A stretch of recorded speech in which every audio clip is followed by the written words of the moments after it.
ನಮಸ್ಕಾರ. ಜೀನಿ ನ್ಯೂಸ್ ವೀಕ್ಷಕರಿಗೆ ಸ್ವಾಗತ. ಎಲ್ಲ ವೀಕ್ಷಕರಿಗೆ ನಮಸ್ಕಾರ. ನಾನು ಸಂಧ್ಯಾ.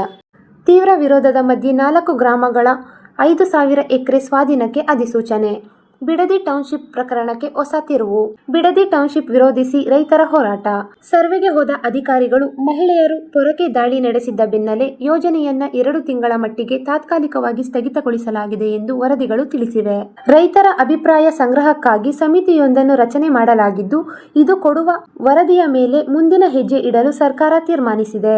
ಯಾವುದೇ ಕಾರಣಕ್ಕೂ ಯೋಜನೆ ನಿಲ್ಲಲ್ಲ ಅಂತ ಮುಖ್ಯಮಂತ್ರಿ ಡಿ.ಕೆ. ಶಿವಕುಮಾರ್ ಅವರು ಮತ್ತೊಮ್ಮೆ ಸ್ಪಷ್ಟಪಡಿಸಿದ್ದಾರೆ. ಯಾವುದೇ ರೈತರ ಜಮೀನನ್ನು ಬಲವಂತವಾಗಿ ಪಡೆಯುವುದಿಲ್ಲ. ಯಾರು ಸ್ವಇಚ್ಛೆಯಿಂದ ಕೊಡ್ತಾರೆ ಅವರದ್ದು ಮಾತ್ರ ಪಡೆಯುತ್ತೇವೆ. ಯಾವ ಸ್ಟ್ರೈಕ್ ಬೇಡ, ನೆಮ್ಮದಿಯಾಗಿರಿ.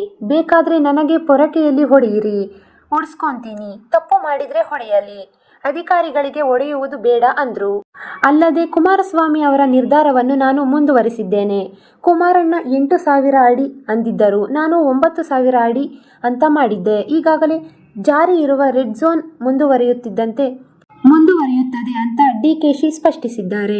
ಈ ಮಧ್ಯೆ ಯೋಜನೆ 2 ತಿಂಗಳು ತಾತ್ಕಾಲಿಕ ಸ್ಥಗಿತ ಮಾಡ್ತೇನೆ ಅಂತ ಸಿಎಂ ಹೇಳಿದರೂ ಕೂಡ ಟೌನ್ಶಿಪ್ ವ್ಯಾಪ್ತಿಯ 4 ಕಂದಾಯ ಗ್ರಾಮಗಳಾದ ಬನ್ನಿಗಿರಿ, ಅರಳಾಳು ಸಂದ್ರ, ಕೆಜಿ ಗೊಲ್ಲರಪಾಳ್ಯ, ಹೊಸೂರು ಗ್ರಾಮಗಳ ಜಮೀನು ಸ್ವಾಧೀನಕ್ಕೆ ನಗರಾಭಿವೃದ್ಧಿ ಇಲಾಖೆ 2ನೇ ಹಂತದಲ್ಲಿ ಅಂತಿಮ ಅಧಿಸೂಚನೆ ಪ್ರಕಟಿಸಿದೆ. 4 ಗ್ರಾಮಗಳ ಭೂ ಸ್ವಾಧೀನಕ್ಕೆ ಅಧಿಸೂಚನೆ. ಯಾವ ಗ್ರಾಮದಲ್ಲಿ ಎಷ್ಟು ಎಕರೆ ಸ್ವಾಧೀನ ಎಂಬುದರ ಬಗ್ಗೆ ಮಾಹಿತಿ ಇಲ್ಲಿದೆ.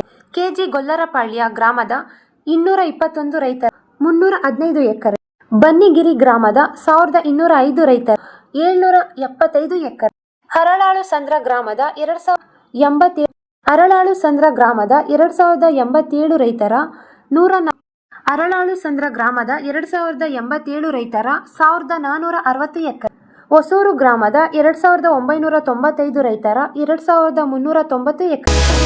ಈ ದಿನದ ನಿರಂತರ ಸುದ್ದಿಗಳಿಗಾಗಿ ವೀಕ್ಷಿಸುತ್ತಿರಿ ಜೀನಿ ನ್ಯೂಸ್. ನಮಸ್ಕಾರ.